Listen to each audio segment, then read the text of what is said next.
शरीर में blood circulation थोड़ा भी इधर उधर हुआ या बिगड़ा तो क्या होगा, ये जानिए आज सेहत के पहले सेगमेंट में। सेहत के दूसरे सेगमेंट में बताएंगे गैस का दर्द शरीर में कहां कहां महसूस हो सकता है और गैस से राहत कैसे पाएं। चने या दालें, किसमें ज्यादा प्रोटीन, वेट लॉस के लिए दोनों में से बेस्ट क्या है, ये जानेंगे सेहत के आखिरी सेगमेंट में। Brought to you by Sensodyne DSP। नया सेंसोडेंट डीएसपी नर्व्स को प्रोटेक्ट करे और इनेमल को repair. Feel the relief with सेंसोडेंट DSP. शरीर के हर अंग को काम करने के लिए खून की जरूरत होती है। जब तक पूरे शरीर में ब्लड सर्कुलेशन ठीक है, सब बढ़िया है। लेकिन जैसे ही खून के सर्कुलेशन में जरा भी दिक्कत आई, फिर चाहे किडनी हो या दिल, कोई भी अंग अपना काम ठीक से नहीं कर पाता। बिल्कुल किसी गाड़ी की तरह, जब तक गाड़ी में फ्यूल होता है तो गाड़ी सर्राटे से दौड़ती है, पर जैसे ही फ्यूल खत्म होता है वो बंद पड़ जाती है। हाँ, गाड़ी में फ्यूल भराकर उसे दोबारा चलाया जा सकता है, लेकिन शरीर के साथ ऐसा नहीं होता। एक बार नुकसान शुरू हो गया तो ये हमेशा के लिए हो सकता है। आज सेहत के इस एपिसोड में डॉक्टर से जानेंगे अगर शरीर में ब्लड सर्कुलेशन ठीक ना हो तो कौन सी बीमारियां हो सकती हैं। शरीर में ब्लड सर्कुलेशन किन वजहों से खराब हो जाता है, क्या शुरुआती लक्षण दिखते हैं जिन पर नजर रखना जरूरी है, और ब्लड सर्कुलेशन ठीक करने के लिए क्या कर सकते हैं, सुनिए। एक होता है आर्टरी जो हार्ट से अच्छा खून टिश्यूज की तरफ ले जाती है। एक होता है वेन्स, शिरा जो बोलते हैं, वो टिश्यूज से हार्ट की तरफ आते हैं। दोनों में अलग प्रकार के रोग होते हैं। हम वेन्स की बात करेंगे। वेन्स में सबसे इंपॉर्टेंट जो रोग लगता है वो है उनका फूल जाना। फूलने से वो वापस ब्लड सप्लाई नहीं दे पाते हैं, वो इकट्ठा होने लगता है। ये है सबसे ज़्यादा वेरिकोज वेन्स। पैर में नसें टेढ़ी लंबी दिखने लगेगी या उसमें क्लॉटिंग हो जाएगा, जिसको हम वीनस थ्रोम्बोसिस बोलते हैं। क्लॉटिंग होएगा तो ये क्लॉट या तो ऊपर बह के प्राणघातक हो सकता है या अपनी जगह पर रहा तो उस अंग को नुकसान करेगा।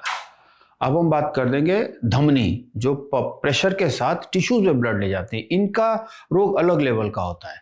बुढ़ापा, ब्लड प्रेशर और डायबिटीज। प्रमुखता क्या होता है कि आपकी जो खून की नाड़ी होती है वो लचकीली होती है और उसमें पंपिंग चल रहा होता है रबर जैसे। उसकी अंदर की परत बहुत ही चिकनी होती है, उसमें कभी भी खून बहुत ही स्मूथली बहेगा बिना खलखलाहट के। जब आप स्मोकिंग करते हो, आपको डायबिटीज कंट्रोल पे नहीं है, ब्लड प्रेशर बिगड़ गया तो उसके अंदर की लाइनिंग खुदरी हो जाती है।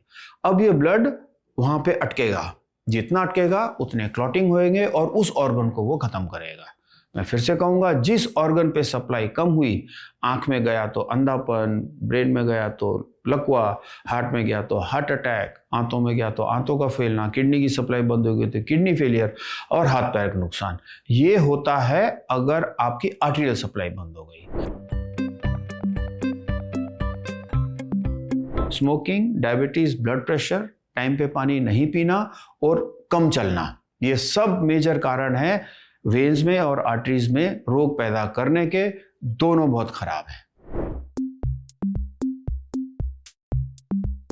पैर में सबसे ज्यादा लक्षण पैर में आते हैं, तो थोड़ा भी दर्द हुआ, आपका पैर में सोजिश आया, मोजा लगाते वक्त निशान पड़ने लग गए, आपको पैर में झंझनाहट हो गई या पैर का कलर चेंज हुआ, आप इमीडिएटली ब्लड सर्कुलेशन समझ के एक वैस्कुलर सर्जन के पास जाइए, तो वो रोग जल्दी ठीक हो जाएगा।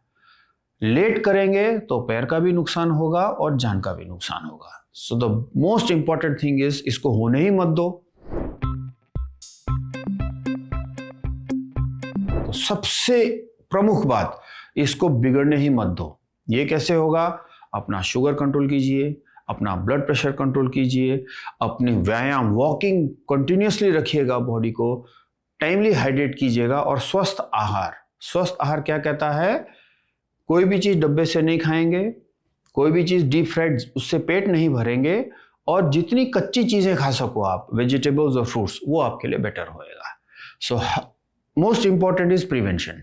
ये रोग होया ही नहीं, ये सबसे बेस्ट है। शरीर में खून का फ्लो दुरुस्त रखना है तो अपनी डाइट अच्छी रखें, पानी पिएं, फिजिकली एक्टिव रहें, और अगर कोई लक्षण दिखे तो बिना देर किए डॉक्टर को दिखाएं। अब बढ़ते हैं सेहत के अगले सेगमेंट की तरफ, तन की बात।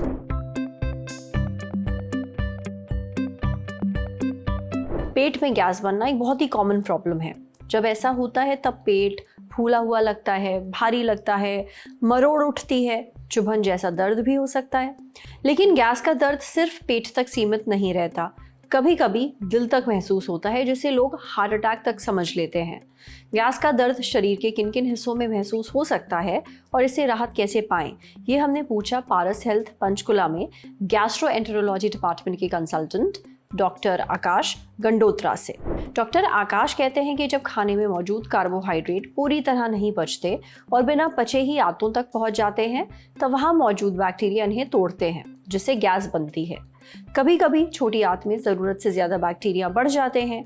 गट बैक्टीरिया में असंतुलन की वजह से भी गैस बनती है और ब्लोटिंग होती है। कई बार लोग जल्दी जल्दी खाते हैं, ऐसे में वो खाने के साथ साथ हवा भी निगल जाते हैं। ये हवा पेट में जमा हो जाती है, जिससे बाद में गैस बन सकती है, डकारें आ सकती हैं, पेट फूला हुआ भी लग सकता है। वहीं जिन लोगों की आंतें बहुत सेंसिटिव हैं, उनमें थोड़ी सी गैस होने पर भी ज़्यादा दर्द हो सकता है। गैस का दर्द कहाँ होगा, ये इस बात पर निर्भर करता है कि गैस पेट या आंत के किस हिस्से में फंसी हुई है। जहाँ गैस जमा होती है वहाँ पर दबाव बनता है और वहीं दर्द या खिंचाव महसूस होता है। अगर गैस पेट के ऊपरी बाएं हिस्से में फंसी है तो वहाँ भारीपन, दबाव या फिर हल्की जलन हो सकती है। अगर गैस हेपेटिक फ्लेक्सर में फंसी है, यानी आंत का घुमावदार मोड़, तो पेट के दाहिने ऊपरी हिस्से में दर्द हो सकता है। अगर गैस पेट के निचले हिस्से में फंसी है तो वहाँ मरोड़ या ऐंठन जैसा दर्द हो सकता है। साथ ही पेट में गुड़गुड़ाहट भी हो सकती है। वहीं अगर गैस छाती के पास जमा हो जाए तो तेज या फिर चुभने वाला दर्द हो सकता है। ये कभी कभी दिल के दर्द जैसा महसूस होता है।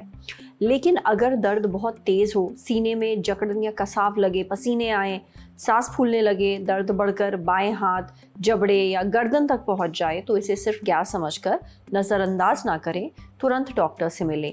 ये एक मेडिकल इमरजेंसी हो सकती है।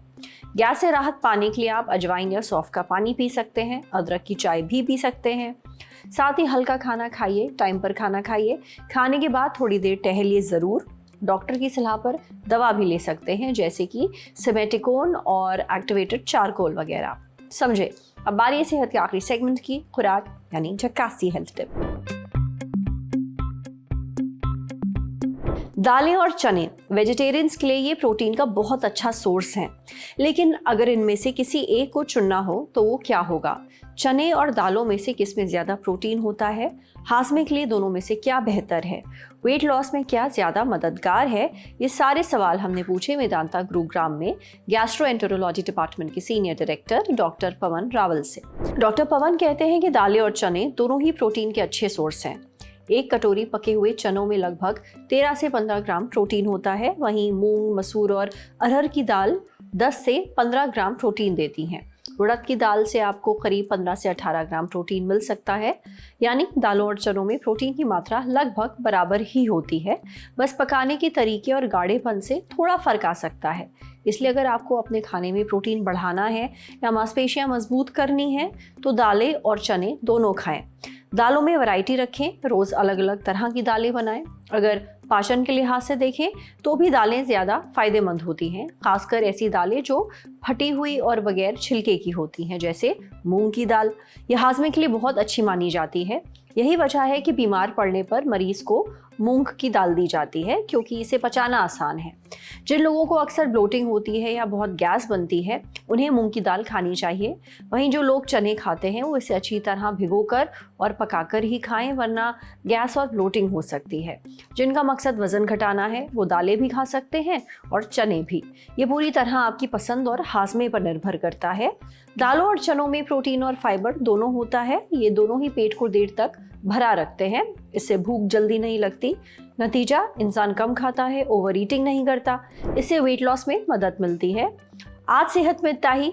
अगर आप एक डॉक्टर हैं, हमसे कुछ शेयर करना चाहते हैं, तो जो ईमेल आईडी इस वक्त आपको अपनी स्क्रीन पर दिख रही है, उस पर हमें एक मेल भेज दीजिए। शुक्रिया।